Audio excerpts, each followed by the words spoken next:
Not sure how to proceed after my girlfriend lied to me, having a little anxiety about posting anything here, having read so many dump her, she's having sex with that guy responses. But here goes. My girlfriend and I have been dating about 15 months. It's a committed relationship, and we share a lot. We travel together both, love music and cooking, laugh constantly, and have a great intimate relationship. Things have been going quite well. But recently, something happened that has shaken my trust in her. It actually started last June, but I wasn't yet aware when she mentioned going to an outdoor sports watch party with her friend John. It was odd at the time because she and I had plans to go together. I asked who he was, and she said they were old friends going back to college. I suggested he meet up with us, since we were going together. She said it had been a long time since she's seen him, and would it be okay if they just hung out? After a short discussion, I know he's an old friend, but I'm not comfortable with you canceling plans with me to go to the event we were going to attend with some guy I've never met. Her okay? I definitely understand. That makes you uncomfortable. So let's stick with our original plan.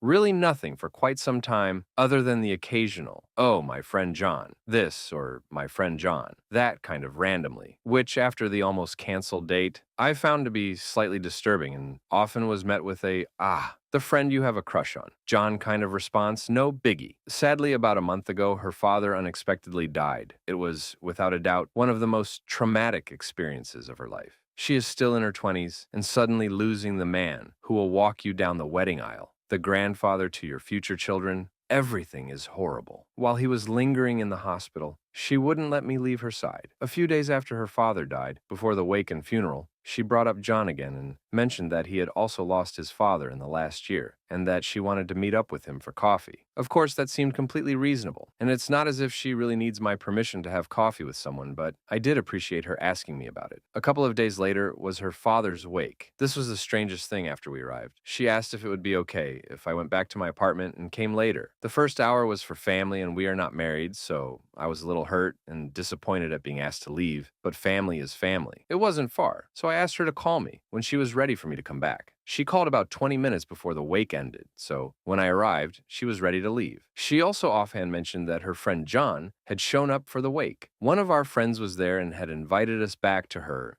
and her boyfriend's house. They lived together as the wake was on the same day as the Super Bowl. She wanted to just not think about her father for a few hours. They are really close friends as well. The funeral was the next day and she said her goodbyes. Fast forward a couple of weeks, and we had plans to go to a play in our town. The same night, our hockey team was playing a big rival and we discussed maybe going. Tickets were astronomical and hard to get, so we figured we'd just go to the play at a local theater instead. That morning, we woke up and she noticed a text message and said, oh, my friend Mary asked me to go out for a drink tonight. I reminded her that we had plans, and she said that Mary had lost her mother recently and that she really wanted to meet her. Oh, and John might join them. Okay, radar pinged a bit at that point. We spend the day, a Saturday, going to an outdoor market, one of her favorite things to do. Bought her mom some fresh flowers, had a drink at a place on the river. But all day she was acting weird off. But that alone wasn't really surprising considering the last 2 weeks. I have a friend whose company has a suite at the hockey arena, and I'd asked if he could squeeze us in so we could see the game and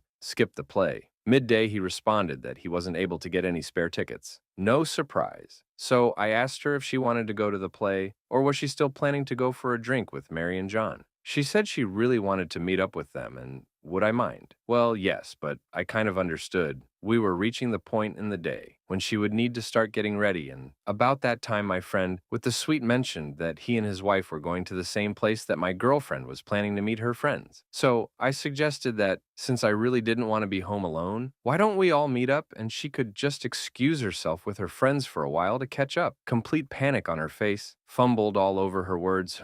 Oh, I think they can't go now, and it would be weird to meet our other friends. Texted her friends and then said, yes, they were going to have to cancel. None of this made any sense. So I called her on it. I asked her, what was the issue with me meeting her friends and her friends meeting our friends? She mentioned that I was not comfortable with her other friends that I've met. Completely untrue. In fact, I hosted her friend's birthday party at my place not long before, and one of her other friends stayed at my place with my girlfriend present before her father's funeral. I asked her if I could see the text messages because I felt something was up. So her friend John had messaged her a few times in the time we'd been together. Nothing odd other than, hey, what's up? Not much. How have you been? Great, want to meet for a drink one night this week. That would be great. Also included aforementioned invite to the watch event she almost canceled on me last year. But the messages were more frequent over the last couple of months. Still nothing overtly suspicious. Until I read a little closer, we spent Christmas skiing and he had reached out during the trip. Same kind of thing, just an invite for a drink. She mentioned that she was skiing with her family and some friends. I guess we are friends, but I think most guys would understand. Boyfriend and friends is somewhat different. Never once mentioned me in a message. On the night of the wake, he messaged her to see what she was doing. She said she was watching the game at her friend Catherine's house. Actually, it's my friend Brian's house, and Catherine was also there. Oh, and so was I.